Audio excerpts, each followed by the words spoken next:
ಇದೇ ತಿಂಗಳ June 26ಕ್ಕೆ April 26ಕ್ಕೆ ಎರಡನೇ ಹಂತದ ಚುನಾವಣೆ ನಮ್ಮ ದೇಶದಲ್ಲಿ ನಡೀತಿದೆ. ನಮ್ಮ ಜಿಲ್ಲೆಯ ಕರಾವಳಿ ಜಿಲ್ಲೆಯ ಚುನಾವಣೆ ಏಪ್ರಿಲ್ 26ಕ್ಕೆ ನಡೀಲಿಕ್ಕಿದೆ.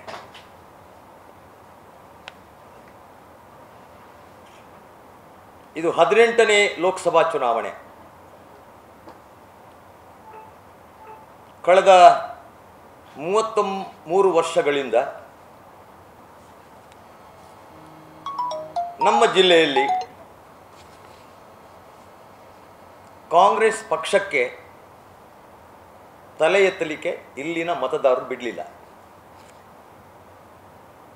ಕಳೆದ 33 ವರ್ಷಗಳಿಂದ ಭಾರತೀಯ ಜನತಾ ಪಾರ್ಟಿಯ ಅಭ್ಯರ್ಥಿಗಳು ಬಹುಮತದಿಂದ ಗೆಲುವು ಸಾಧಿಸಿ ಲೋಕಸಭೆಗೆ ಆಯ್ಕೆ ಆಗಿದ್ದಾರೆ.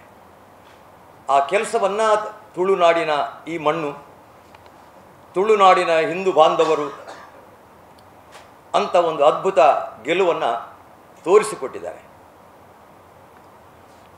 ಈ 24ರ ಚುನಾವಣೆ ತುಳುನಾಡಿಗೊಂದು ಪ್ರತಿಷ್ಠೆಯ ಪ್ರಶ್ನೆಯಾಗಿದೆ, ಒಂದು ಸವಾಲಿನ ಪ್ರಶ್ನೆಯಾಗಿದೆ. ಈಗಾಗಲೇ ತುಳುನಾಡು ಒಂದು ಹಿಂದುತ್ವದ ನೆಲ, ಹಿಂದುತ್ವದ ಒಂದು ಭದ್ರವಾದಂತಹ ಮಣ್ಣು ಅನ್ನುವಂಥದ್ದನ್ನು ಕಾಂಗ್ರೆಸ್ನವರೇ ಒಪ್ಪಿಕೊಂಡಿದ್ದಾರೆ. ಅದಕ್ಕೋಸ್ಕರ ಕಾಂಗ್ರೆಸ್ ಈ ಒಂದು ಹಿಂದುತ್ವದ ನೆಲವನ್ನು ಯಾವ ರೀತಿ ವಿಭಜಿಸಬಹುದು, ಯಾವ ರೀತಿ ಇದನ್ನು ವಿಂಗಡಿಸಬಹುದು, ಯಾವ ರೀತಿ ಬಿರುಕು ಹುಟ್ಟಿಸಬಹುದು ಅನ್ನುವಂಥ ಒಂದು ತಂತ್ರಗಾರಿಕೆಯನ್ನು ಹಾಕಿಕೊಂಡಿದೆ. ಅದರ ಹಿನ್ನೆಲೆ ಬಹುದೊಡ್ಡದಿದೆ. ಈ ಬಾರಿ ಯಾವತ್ತೂ ಇಲ್ಲದಂತಹ ಒಂದು ಒಪ್ಪಂದಗಳು ಕಾಂಗ್ರೆಸ್ನ ಜೊತೆ ನಡೆದಿದೆ. ಇದು ರಹಸ್ಯವಾಗಿ ನಡೆದಿದೆ.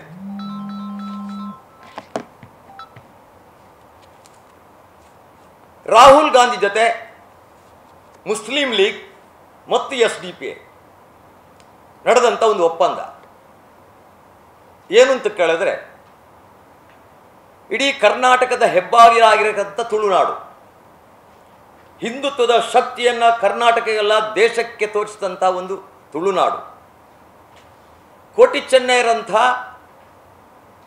ಒಂದು ಅದ್ಭುತ ಶಕ್ತಿಯ ನಾಡು ತುಳುನಾಡು, ಜಾತಿ ಮತ ಭಾಷೆ ಮೀರಿ ನಿಂತಹ ತುಳುನಾಡು, ಹಿಂದುತ್ವದ ಅಲೆ ಇರತಕ್ಕಂಥ ಈ ಜಿಲ್ಲೆಯನ್ನು ಹೊಡೆಯುವ ಒಂದು ತಂತ್ರಗಾರಿಕೆಯನ್ನು ಕಾಂಗ್ರೆಸ್ ಹಣೆದಿದೆ. ಅದು ಕಾಂಗ್ರೆಸ್, ಮುಸ್ಲಿಂ ಲೀಗ್ ಮತ್ತು SDP ನಿಷೇಧಿತ PFI ಸೇರಿ. ಕೇರಳದಲ್ಲಿ ಮಲಪ್ಪುರಂ ಯಾವ ರೀತಿ ಮುಸ್ಲಿಂ ಲೀಗ್ನವರು ಒಂದು ಜಿಲ್ಲೆಯನ್ನು ಕಟ್ಟಿದ್ದಾರೆ, ಕರ್ನಾಟಕದಲ್ಲಿ ಅಂಥ ಒಂದು ಜಿಲ್ಲೆಯನ್ನು ಓಪನ್ ಮಾಡಬೇಕು ಅನ್ನುವಂಥ ಕಾರಣಕ್ಕಾಗಿ ಅವರು ಆರಿಸಿಕೊಂಡಂತಹ ನೆಲ ಅದು ದಕ್ಷಿಣ ಕನ್ನಡದ ತುಳುನಾಡನ್ನು. ಕರ್ನಾಟಕದ ಮಲಪ್ಪುರಂ ದಕ್ಷಿಣ ಕನ್ನಡ ಜಿಲ್ಲೆ ಆಗಬೇಕು ಅನ್ನುವಂಥದ್ದು ಕಾಂಗ್ರೆಸ್ಸಿನ ಷಡ್ಯಂತ್ರ.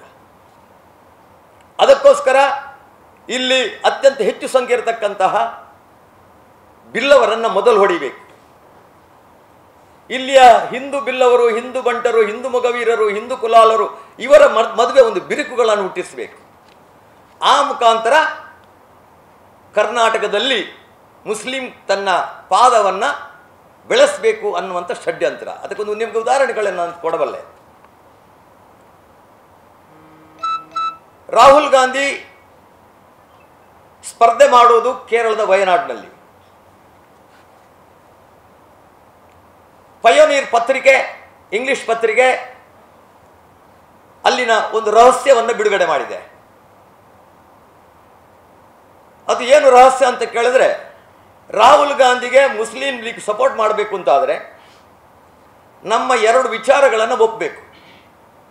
ಒಂದು, ವಯನಾಡಿನಲ್ಲಿ ಯಾವ ಸಂದರ್ಭದಲ್ಲೂ ಕೂಡ ಕಾಂಗ್ರೆಸ್ ಫ್ಲಾಗ್ ಅನ್ನ ಹಾರಿಸಬಾರದು.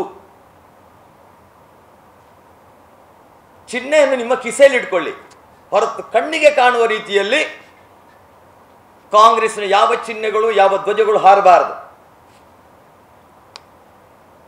ಮುಖ್ಯಮಂತ್ರಿ ಆದಂಥ ಕೇರಳದ ಪಿನರಾಯ್ ಕಾಂಗ್ರೆಸ್ಸಿಗೆ ಒಂದು ಪ್ರಶ್ನೆ ಎತ್ತಿದ್ದಾರೆ. ಕಾಂಗ್ರೆಸ್ಸಿನ ಪ್ರಧಾನಮಂತ್ರಿ ಆಗತಕ್ಕಂತಹ ಒಬ್ಬ ನಾಯಕ ರಾಹುಲ್ ಗಾಂಧಿ ಸ್ಪರ್ಧೆ ಮಾಡುವಂಥ ವಯನಾಡಿನಲ್ಲಿ ನಾಮಪತ್ರ ಸಲ್ಲಿಸುವ ಕಾಲಘಟ್ಟದಲ್ಲಿ ಒಂದೇ ಒಂದು ಕಾಂಗ್ರೆಸ್ ಫ್ಲಾಗ್ ಹಾರದಿಲ್ಲ, ಯಾಕೆ? ಉದ್ದೇಶ ಏನು? ಅದರ ರಹಸ್ಯ ಏನು ಅನ್ನುವುದನ್ನು ಪಿಣರಾಯ್ ಪ್ರಶ್ನೆ ಮಾಡಿದ್ದಾರೆ. ಅದನ್ನು ಪತ್ರಿಕೆಗಳು ಬಿಡುಗಡೆ ಮಾಡಿದೆ. ನಿಮಗೆ ಅದರ ಒಂದು ಆ ಪತ್ರಿಕೆಯ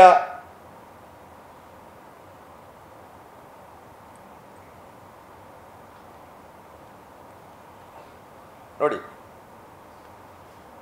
Rahul Gandhi not to use Congress flag in Wayanad. Rahul Gandhi not to use Congress flag in Wayanad. ಇದು ಈ ದೇಶವನ್ನು 60 ವರ್ಷಗಳ ಕಾಲ ಆಡಳಿತ ಮಾಡಿದಂತಹ ಕಾಂಗ್ರೆಸ್ಸಿಗೆ ಈ ದೇಶದ ಕಾಂಗ್ರೆಸ್ ನಾಯಕ ರಾಹುಲ್ ಗಾಂಧಿಯ ಪಕ್ಷದ ಧ್ವಜವನ್ನು ನಾಮಪತ್ರ ಸಲ್ಲಿಕೆ ಮಾಡುವಂಥ ಕಾಲಘಟ್ಟದಲ್ಲಿ ಹಾರಿಸಬಾರು ಅನ್ನುವಂಥ ಮುಸ್ಲಿಂ ಲೀಗಿನ ಒಂದು ದಮ್ಮಿಗೆ ರಾಹುಲ್ ಗಾಂಧಿ ಬಾಲ ಮಡಚಿ ಕೂತ್ಕೊಂಡಿದ್ದಾರೆ. ಆಯ್ತು ಅಂತ ಒಪ್ಕೊಂಡಿದ್ದಾರೆ, ಗೆಲ್ಲಬೇಕು. ಯಾಕೆ? ಉತ್ತರ ಭಾರತದ ಯಾವುದೇ ರಾಜ್ಯಗಳಲ್ಲಿ ರಾಹುಲ್ ಗಾಂಧಿಗೆ ಗೆಲ್ಲುವಂಥ ಅವಕಾಶನೇ ಇಲ್ಲ. ಅಲ್ಲಿ ಅಮೇಥಿಯಲ್ಲಿ ಓಡಿ ಬಂದಂತಹ ರಾಹುಲ್ ಕರ್ನಾಟಕದಲ್ಲಿ ಕೂಡ ನಿಲ್ಲುವಷ್ಟು ಧೈರ್ಯ ಇಲ್ಲ. ಸುಮಾರು 70% ಮುಸ್ಲಿಂ ಮತದಾರರು ಇರತಕ್ಕಂಥ ವಯನಾಡಿನಲ್ಲಿ ನನ್ನ ಭವಿಷ್ಯಕ್ಕೆ ತೊಂದರೆ ಆಗಬಾರದು ಅನ್ನೋ ಕಾರಣ ನಿಂತಿದ್ದಾರೆ. ಆದರೆ ಅದರ ಜೊತೆ ಅವರೊಟ್ಟಿಗೆ ಒಪ್ಪಂದ, ನಾನು ಕಾಂಗ್ರೆಸ್ ಧ್ವಜ ಹಾರೋದಿಲ್ಲ. ಅದಕ್ಕೆ ಅಲ್ಲಿಯ ಕೇರಳ ಪ್ರದೇಶ ಕಾಂಗ್ರೆಸ್ಸಿನ ಇನ್ಚಾರ್ಜ್ ಅಧ್ಯಕ್ಷರು ಎಂ ಹಸನ್ ಅವರ ಹತ್ರ ಪ್ರಶ್ನೆ ಕೇಳ್ತಾರೆ, ನೀವು ಫ್ಲಾಗ್ ಯಾಕೆ ಹಾಕಬಾರದು ಅಂತ ನಿಮಗೆ ಏನಾದರೂ ಆದೇಶ ಇದೆಯಾ? ಹೌದು ಅಂತ ಒಪ್ಕೊಳ್ತಾರೆ. ನೋಡಿ, ಓದಿ ಗೊತ್ತಾಗುತ್ತೆ ನಿಮಗೆ. ಹೌದು, ನಮಗೆ ಫ್ಲಾಗ್ ಹಾರಿಸಬಾರ್ದು, ಆದರೆ ನಮ್ಮ ಚಿಹ್ನೆಯನ್ನು ನಾವು ಇಟ್ಕೊಂಡು ಕಿಸೆಯಲ್ಲಿ ಇಟ್ಕೊಂಡು ಹೋಗ್ಬೋದು, ಅಷ್ಟು ಮಾತ್ರ ನಾನು ಹೇಳಬಲ್ಲೆ. ಅವ್ರು ಹೇಳ್ತಾರೆ, we will not use the party flag during election campaigning at Wayanad, but we will use the emblem of the party. I am not able to explain more than this, said Hasan. ಇನ್ನೊಂದು ಇದು ನಮ್ಮನ್ನು ಕರ್ನಾಟಕದಲ್ಲಿ ಇನ್ನೊಂದು ಮಲಪ್ಪುರಂ ಮಾಡಲಿಕ್ಕೆ ನೀವು ಅವಕಾಶ ಮಾಡಿಕೊಡಬೇಕು. ಇದು ರಾಹುಲ್ ಗಾಂಧಿ ನಡೆದಂಥ ಒಂದು ಒಪ್ಪಂದ.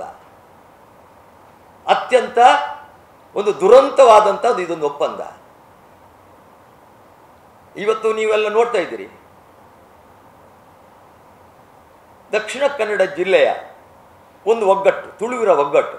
ಆ ತುಳುವರ ಒಗ್ಗಟ್ಟಿನಲ್ಲಿ ಬಿಲ್ಲವರು, ಬಂಟರು, ಮೊಗವೀರರು, ಕುಲಾಲರು, ಗಾಣಿಗರು, ದೇವಾಡಿಗರು, ಪರಿಶಿಷ್ಟ ಜಾತಿಗಳು, ಪರಿಶಿಷ್ಟ ವರ್ಗದವರು, ವಿಶ್ವಕರ್ಮದವರು, ಬ್ರಾಹ್ಮಣರು, ಕೊಂಕಣರು ಎಲ್ಲ ಇದ್ದಾರೆ ತುಳುನಾಡಿನಲ್ಲಿ. ಇದೊಂದು ಹಿಂದುತ್ವದ ಬಲ ಅನ್ನೋದನ್ನು ಒಪ್ಕೊಂಡಿದ್ದಾರೆ. ಇತ್ತೀಚೆಗೆ ಚುನಾವಣೆಯ ಕಾವು ಪ್ರಾರಂಭ ಆಗುವ ಮೊದಲು ಸಿದ್ದರಾಮಯ್ಯರ ಕಟುಟೀಕಾಗಾರ BK ಹರಿಪ್ರಸಾದ್ ಒಂದು ಸ್ಟೇಟ್ಮೆಂಟ್ ಕೊಟ್ಟರು. ಏನು ಸ್ಟೇಟ್ಮೆಂಟ್ ಕೊಟ್ಟರು? ದಕ್ಷಿಣ ಕನ್ನಡ ಜಿಲ್ಲೆಯ ಹಿಂದುತ್ವದ ಕೋಟೆಯನ್ನು ನಾನು ಪುಡಿ ಮಾಡಿ ತೋರಿಸ್ತೇನೆ ಅಂತ ಒಂದು ಹೇಳಿದ್ದಾರೆ. ನೀವೆಲ್ಲ ಪತ್ರಿಕೆಯಲ್ಲಿ ನೋಡಿದ್ದೀರಿ. ಅದೇ ಮನುಷ್ಯ, Pakistan is not our enemy, Pakistan enemy country for BJP only, not for Congress. ಇದು BK ಹರಿಪ್ರಸಾದರ ಸ್ಟೇಟ್ಮೆಂಟ್. ಇದನ್ನು ಗಂಭೀರವಾಗಿ ತಿಳ್ಕೊಳ್ಬೇಕಾದಂತಹ ಜಿಲ್ಲೆಯ ತುಳುನಾಡಿನ ಎಲ್ಲ ಮತದಾರರು ಅತ್ಯಂತ ಗಂಭೀರವಾಗಿ ಈ ವಿಚಾರವನ್ನು ತೆಗೆದುಕೊಳ್ಬೇಕು. ಅದೇ ಹೊತ್ತಿನಲ್ಲಿ ರಾಹುಲ್ ಗಾಂಧಿ ಒಂದು ಸ್ಟೇಟ್ಮೆಂಟ್ ಕೊಟ್ಟಿದ್ದಾರೆ, Hindus are threat to our country, Hindus are threat to our country. ಇದು ರಾಹುಲ್ ಗಾಂಧಿ ಸ್ಟೇಟ್ಮೆಂಟ್. ಅದಕ್ಕೆ ಪೂರಕವಾಗಿ DMKಯ ನಾಯಕಿ ಕನಿಮೊಳಿ ಕೊಟ್ಟಿದ್ದಾಳೆ, China is not our Indian enemy. China is not our enemy. ಯಾರು ಹೇಳುದು? DMK. Hindus are threat for nation India ಹೇಳುವರು Rahul Gandhi. Pakistan is not our enemy. The Pakistan enemy is country for BJP only, not for Congress ಅಂತ ಕೊಡಬೇಕಾದ್ರೆ ಎಂಥ ರಹಸ್ಯವಾದಂತಹ ಒಂದು ರಾಜಕೀಯ ವ್ಯೂಹ ನಡೀತದೆ.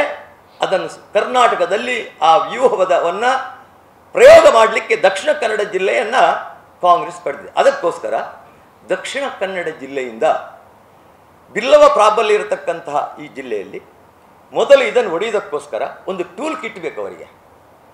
ಆ ಟೂಲ್ ಕಿಟ್ ಪದ್ಮರಾಜ್.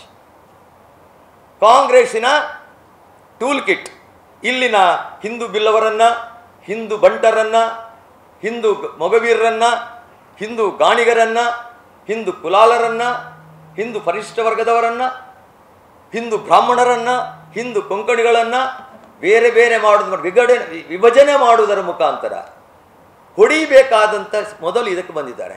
ಹಿಂದೆ ಪ್ರಯೋಗ ಮಾಡಿ ನೋಡಿದ್ದಾರೆ, ಹಿಂದೂ ಮುಸ್ಲಿಂ ಪ್ರಯೋಗ ಮಾಡಿ ನೋಡಿದ್ದಾರೆ. ಅದರಲ್ಲಿ ವಿಜಯ ಆಗಲಿಕ್ಕೆ ಆಗುವುದಿಲ್ಲ ಅಂತ ಗೊತ್ತಾದ ಮೇಲೆ ಈಗ ಹಿಂದುತ್ವದ ಈ ನೆಲವನ್ನು ಹೊಡೆದು ಕಾಂಗ್ರೆಸ್ ಬರುತ್ತೆ. ಆದರೆ ಕಾಂಗ್ರೆಸ್ನ ಹಿಂದೆ ಇರುವಂಥದ್ದು ಮುಸ್ಲಿಂ ಲೀಗ್, SDPI, PFI. ಇದು 100ಕ್ಕೆ 100 ಸತ್ಯ ನಾನು ಹೇಳ್ತಾ ಇದ್ದೇನೆ. ಇದರ ವಿರುದ್ಧ ಇವತ್ತು ನಾವು, ಅದಕ್ಕೆ ನಾನು ಹೇಳಿದ್ದೇನೆ, ತುಳುನಾಡಿನ ಅವರಿಗೆ ಈ ಒಂದು 24ರ ಚುನಾವಣೆ ಒಂದು ಸವಾಲು. ಈಗ ಅದರ ಜೊತೆಯಲ್ಲಿ ಅದಕ್ಕೊಂದು ಹೊಡೆಯುವುದು ಹೇಗೆ ಅಂತ ಒಂದು ಪ್ರಾರಂಭ ಮಾಡಿದ್ದಾರೆ. ಅದಕ್ಕೆ ನಾರಾಯಣ ಗುರು ವೃತ್ತವನ್ನು ಮೊದಲು ತಗೊಂಡ್ರು. ಮೊನ್ನೆ ಮೋದಿ ಬಂದಿದ್ರು, ಅವರು ಮಾಲೆ ಹಾಕಿದ್ರು ನಾರಾಯಣ ಗುರುಗಳಿಗೆ ಹೋಗಿ.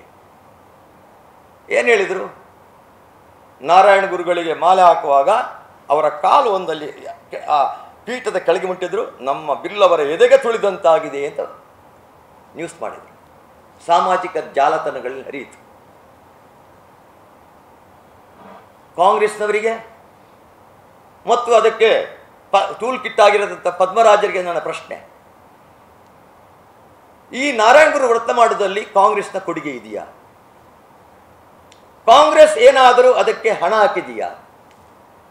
ಅದರ ನಿರ್ಮಾಣಕ್ಕೆ ನೀವೇನಾದರೂ ಸರ್ಕಾರದ ವತಿಯಿಂದ ಏನಾದರೂ ಸಹಾಯ ಮಾಡಿದ್ದೀರಾ? ಇಲ್ಲಲ್ಲ, ನಿಮ್ಮ ಕೊಡುಗೇನೂ ಇಲ್ಲ. ಕಾಂಗ್ರೆಸ್ನವರು ಮಂಗಳೂರು ಕಾರ್ಪೊರೇಷನ್ನಲ್ಲಿ ಆದೇಶ ಮಾಡುವಾಗ ಅದರಲ್ಲಿ ಲೇಡಿ ಹಿಲ್ ಅನ್ನುವಂಥ ಬ್ರಿಟಿಷರ ಕುರುಹು, ಅದು ಲೇಡಿ ಹಿಲ್ ಕ್ರೈಸ್ತರ ಕುರುಹು ಅಲ್ಲ, ಭಾರತೀಯ ಕ್ರೈಸ್ತರ ಕುರುಹು ಅಲ್ಲ. ಲೇಡಿ ಹಿಲ್ ಅನ್ನುವಂಥದ್ದು ಬ್ರಿಟಿಷರು ಹಾಕಿದ ಹೆಸರು. ಬ್ರಿಟಿಷರ ಒಂದು ಅದು ನೆರಳು, ಅದನ್ನು ತೆಗಿಬೇಕು ಅನ್ನುವಂಥದ್ದು ತುಳುನಾಡಿನ ಮಣ್ಣಿನಲ್ಲಿತ್ತು. ಅದನ್ನು ವಿರೋಧ ಮಾಡಿದವರು, ಅಲ್ಲಿ ನಾರಾಯಣ ಗುರು ವೃತ್ತ ಮಾಡಬೇಕು ಅಂತ ವಿರೋಧ ಮಾಡಿದವರು ಕಾಂಗ್ರೆಸ್ಸಿಗರು ಮತ್ತು ಅಭ್ಯರ್ಥಿಯಾಗಿರತಕ್ಕಂಥ ಪದ್ಮರಾಜ್. ನೀವು TV ಮಾಧ್ಯಮರಿಗೆ ಗೊತ್ತಿದೆ, ನಮ್ಮ ಕುಡ್ಲದಲ್ಲಿ ಅವರು ಇಂಟ್ರಿ ಕೊಟ್ಟಿದ್ದಾರೆ ಅವರ ಆಫೀಸ್ನಲ್ಲಿ, ಬೇಕಾದರೆ ಕೊಡ್ತೇನೆ ನಿಮಗೆ. ವಿರೋಧ ಮಾಡಿದ್ದಾರೆ. ನಿಜಕ್ಕೂ ಇದನ್ನು ಈ ಒಂದು ಅಲ್ಲಿಯ ನಾರಾಯಣ ವೃತ್ತ ಮಾಡಬೇಕು ಅಂತ ಸಲಹೆ ಕೊಟ್ಟವರು ಬಿರುವೇರು ಕುಡ್ಲದ ಉದಯ್ ಪೂಜಾರಿ. ಅವರು ಅದಕ್ಕೆ ಆದೇಶ, ಅವ್ರು ಹೇಳಿದರು, ನಾನು 4 ವರ್ಷಗಳಿಂದ ಕಾಂಗ್ರೆಸ್ಸಿನ ಎಲ್ಲರ ನಾಯಕರ ಮನೆಗೆ ಹೋಗಿದ್ದೇನೆ, ಅಲ್ಲಿ ನಾರಾಯಣ ಗುರು ವ್ರತ ಮಾಡಬೇಕು ಅಂತ.